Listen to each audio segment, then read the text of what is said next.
I've been wondering. So, is it that bad to be blind? After watching this show, I thought that hey, being blind is pretty cool. It's pretty cool. Getting radioactive powers, you can see pretty much everything. I mean, honestly, you're like us, blind people. Yeah. I'm really sorry for the blind people watching this, but you're not really watching this, are you? You're hearing it. Oh!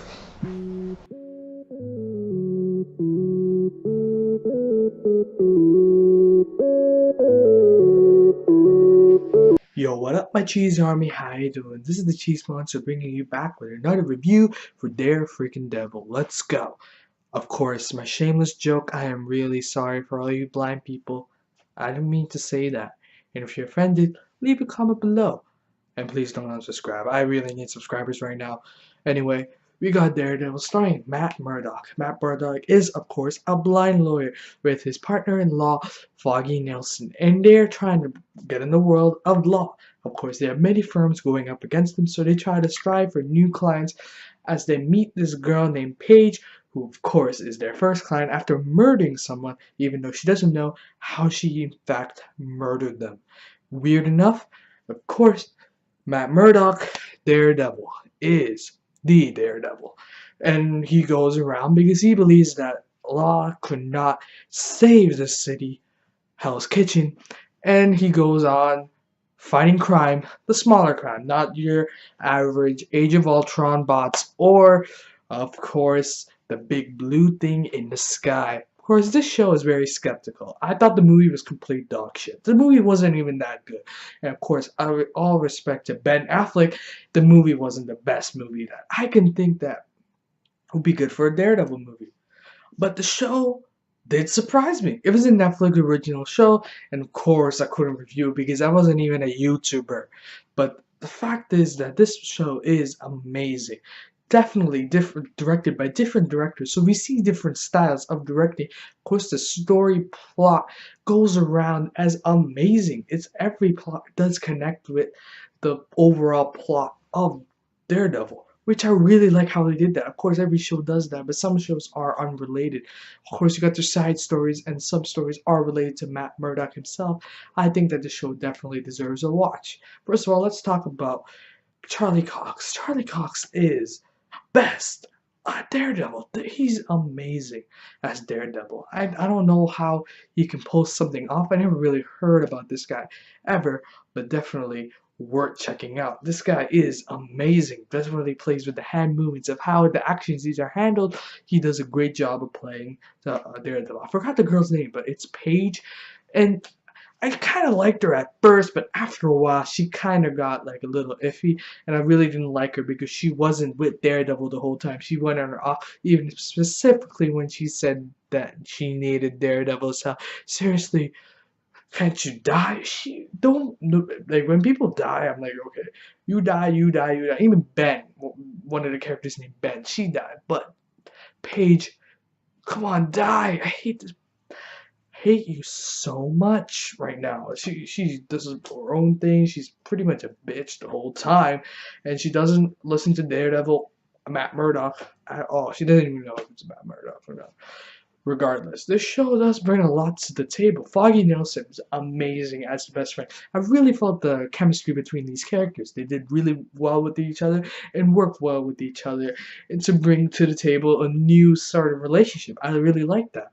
Especially since they're lawyers, they do talk. Of course, when they have their conflicts as friends do, it was really tension filled. It was amazing how the show was really dark and gritty. Marvel has never been this dark and gritty ever. I mean, Age of Ultron, sure, but even then, it's like, it's kind of playful, like, ooh, don't say bad words. This one is like, yeah, I'm going to show you blood. We're going to show you eyeballs just stabbing through the freaking head.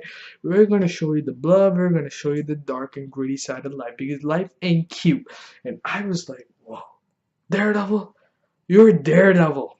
How are you not like the fun show ever? It was a great take, and this is what Fantastic Four needed. Apparently, they didn't do that. Still pissed about it. Regardless, Daredevil is an amazing show. I give it props to them to reconnecting because every episode is different by different directors as TV show goes on. But what's different about this different styles have been incorporated. Certain scenes went well with some directors and other directors worked well with the story. I loved how they did that, and I loved the plot, the chemistry, the settings. Of course, there's always those gripes. Apparently, Paige wasn't the best. For me, I thought Paige was pretty shit. But most of all, I gotta say the best for last. We got the Kingpin, played by Vincent D'Onofrio. I had to get this guy's name right because this guy played an amazing villain. See, all these Marvel villains, as I talked to my rant, are very major.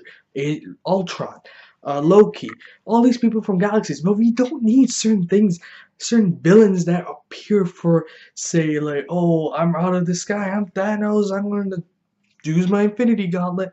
You don't need villains like that. We need smaller villains. I heard that Deadshot and Deadshot was going to be in the Daredevil 2, which I really like. Daredevil Season 2 deserves other villains that are very minor or for him. But I really like how Kingpin was. He was no superhero or super villain. He was the Kingpin. He was a gangster. He was amazing. Definitely felt like this character really strived to her, like, even his assistant Wesley was also amazing. He looks like a nerd. He probably looks like a Harry Potter nerd.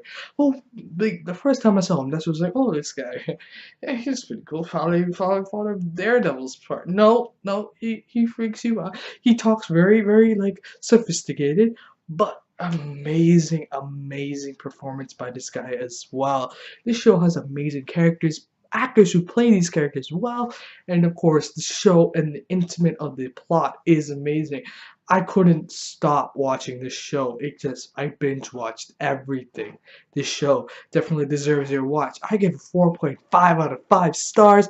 Amazing show. I think that the show deserves a shot, at least, especially since it is Marvel attempting to do shows now, and I think this show deserves their attention.